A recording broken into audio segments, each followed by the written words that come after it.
ViewSonic sent over their XG2703-GS. This is a 1440p gaming monitor, features G-Sync, it's 165Hz, and it's actually pretty awesome, so let's take a look. Starting off with the specs, as I said, it's a 1440p monitor, which is 2560 by 1440, also runs at 165Hz when fully overclocked, which is very impressive for gaming. It's also an IPS type panel, which means you have fantastic viewing angles. You also have a 4 millisecond quoted response time, which seems to be pretty accurate and also a very nice overall experience. Also being IPS type, you do have some very nice color reproduction here. You also have NVIDIA's G-Sync, so if you're using a 1070, 1080, 1080 Ti or Titan X, then those are all very impressive cards to use with this monitor. You also have ultra low motion blur as well for people who are interested in that sort of thing. Taking a look at the monitor, you can see that style is something ViewSonic have done pretty well here.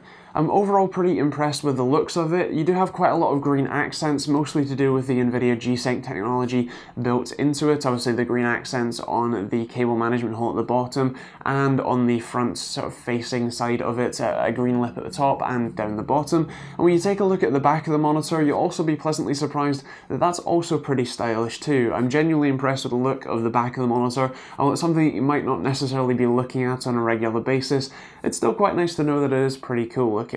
One of the other things to mention is that on the back of the monitor, specifically on the stand, you actually have a fold-out headphone hanger as well, which may not be in the best place for a lot of people who put their monitors up against a wall. That means that you won't necessarily be able to use that feature, but if you do have your desk that isn't, right up against the wall, then the headphone hanger might be a nice place to hang your, audiophile grade headphones. The monitor has quite a lot of adjustability, starting with 100mm of height adjust. Quite a lot of monitors normally have about 150 to 130mm of height adjust, but this is perfectly fine if you're doing minute adjustments, and the same goes for the 15 degrees to -5 degrees of tilt that the monitor also offers. You do technically have 175 degrees either way of swivel, although this isn't the best implementation of this and can get a bit sort of sticky as you're turning it around, but the option is there if you do need to move it.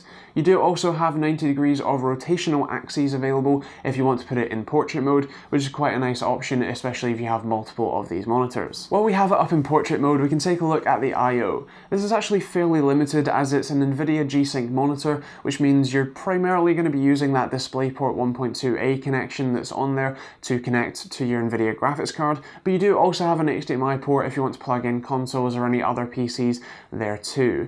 You do also have a USB 3 hub on the bottom, as well as an extra 2 USB 2 ports on the side for some extra expandability if you do need to use that. Just below those USB 2 ports you have the menu buttons. Now these aren't the best buttons I've ever pressed in my life, but they're certainly not the worst. They do the job quite well. I want to make it clear that the actual sort of insignias or the logos that are on the front facing side don't really correlate to anything besides just the rough button position. You need to refer to the on-screen menu sort of icons to see what button you're pressing and why, and they do change around sometimes, which does mean a little bit of a disjointed user experience there. I much prefer ASUS's offering for this with the sort of hat switch that they have, as much easier to use. On the menu side of things though, it is fairly nicely laid out. You do have a decent number of settings in there, and make sure that you are running G-Sync and you are running at 165Hz in the settings as well as in Windows 2. Moving on to the panel, I was actually really impressed with the overall quality. There was fairly little backlight bleed, which is actually really nice considering that the competitor to this monitor is the Asus PG279Q, which is notorious for backlight bleed, or Acer's XB271HK. That also is a little bit better than the Asus, but still is often rife with backlight bleed, so a very impressive monitor here. In terms of color accuracy, while I don't actually have a color tester, to the eye it's a very impressive looking monitor. It's very nice to view images, and I expect that if you are planning on doing any color sensitive work, this wouldn't be too bad a shout, although obviously this is definitely geared more towards gamers. On the gaming side of things, I was incredibly impressed with this experience. Running at 165Hz with a GTX 1070 and with G-Sync on was an incredibly smooth, just utterly fantastic experience, and if you can afford this sort of monitor and have something like a 1070 or 1080 or 1080 Ti, I highly recommend you take a look at it. It's a fantastic experience. I really cannot recommend it anymore.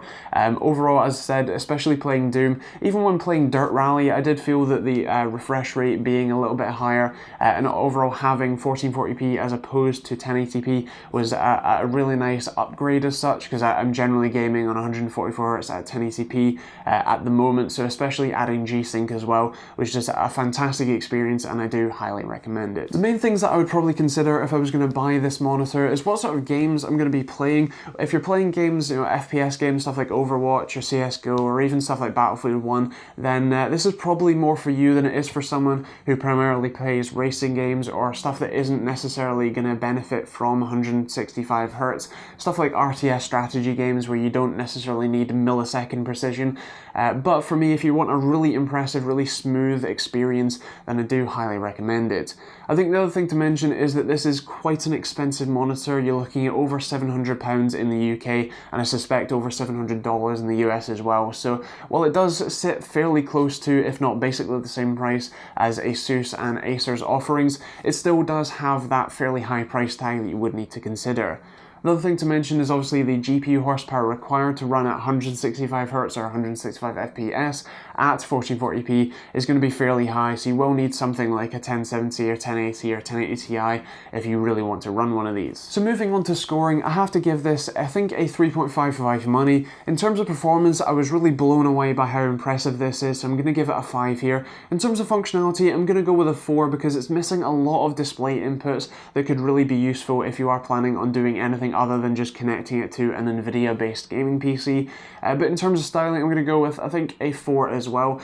In terms of TechTeamDB score, I'm going to go with a 4.5, and I've got to say, I have to give it the Gold Award. It's a really impressive monitor. If you want a high refresh rate, relatively high resolution monitor, and you have the sort of money to spend on this, then this is actually a pretty good buy, and despite the menu system not being quite that great, I think for me, it kind of wins over the ASUS PG279Q, at least in terms of quality from this specific monitor, although you will have to take a look at other reviews to make sure that that isn't just my specific sample and you know, not kind of cherry picked in some way, so do bear that in mind. If you're interested in picking up one of these monitors, I'll leave a couple links in the description down below for you, as well as more general Amazon and Overclockers UK affiliate links. It'd be awesome if you could use those links whenever you're buying stuff on those places. It genuinely helps me out, it supports the channel, keeps the lights on and all that sort of stuff, and it's completely free to use. All you have to do is click the link before you pick, you know, actually buy stuff. So if you could do that, that would be fantastic. The other things you can do to support the channel are, of course, subscribe. Feel free to leave a comment and let me know what you enjoyed about the video, or if you didn't, feel free to let me know too,